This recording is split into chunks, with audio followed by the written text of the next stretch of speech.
손해사정 업무 진행을 하다 보면 정말 다양하게 발생하는 사고에 대해서 접하게 됩니다. 이 중 척추에 대한 보험사고의 보상은 적지 않게 면담하여 손해사정 업무를 진행하고 있습니다. 특히 오늘은 척추압박골절, 그중 요추 입원, 재해보상 사례에 대한 것입니다. 성실한 근로자인 A씨는 일찍 일어나 준비를 마치고 새벽 공기를 마시며 나오십니다. 그는 현장에서 비계공으로 일을 하십니다. 용접도 하고 여러가지 기술과 경험을 가지고 계십니다. 이날도 신축공사 건설 현장에 도착하여 작업 중이었습니다. 하지만 불의의 사고로 3층 높이에서 바닥으로 발판과 함께 떨어지는 재해를 입었습니다. 소장에게 사고 사실이 알려지고 바로 동료의 부축을 받아 근처에 있는 병원으로 급히 차를 타고 이동하였습니다. 허리에 극심한 통증을 호소하여 정밀검사를 받게 되었고 검사 결과 요추 입원 압박골절이라는 진단을 받게 되었습니다. 앞으로 몇 개월간은 병원에 입원하여 절대 안정을 취하며 치료를 받아야 한다고 합니다.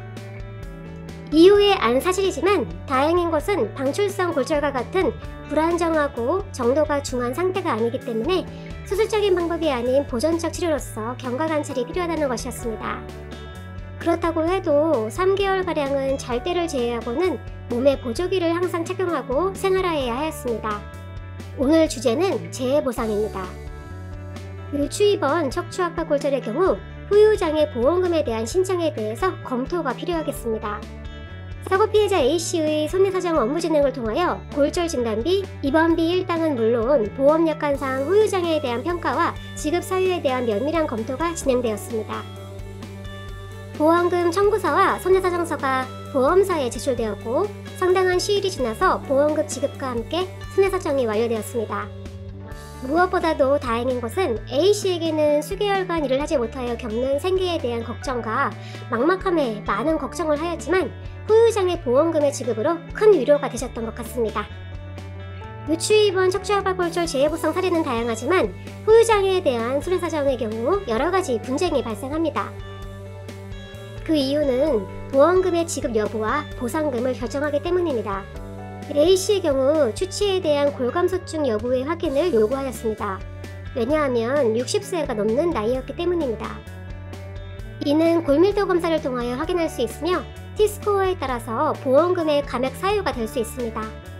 또한 생리적 만곡에 대한 이유로 장애보험금에 대하여 지급 거절하거나 감액이 이루어지기도 합니다. 그리고 상해보험의 경우 직업을 고려하여 사고 당시 직종과 관련되어 보험가입 시 고지한 작업과 같은 일을 하였는지 조사가 이루어집니다. 이를 위반한 경우 해당 보험 상품에 따라서 최소 30에서 70% 이상의 보험금이 삭감되어 지급되기도 합니다. 척추압박골절 후유장애 재해보상에 대하여 부당한 피해를 겪지 않으시도록 반드시 전문가의 조언을 구해보시기 바랍니다. 이상 요추 입원 보상 사례에 대해서 알아보았습니다.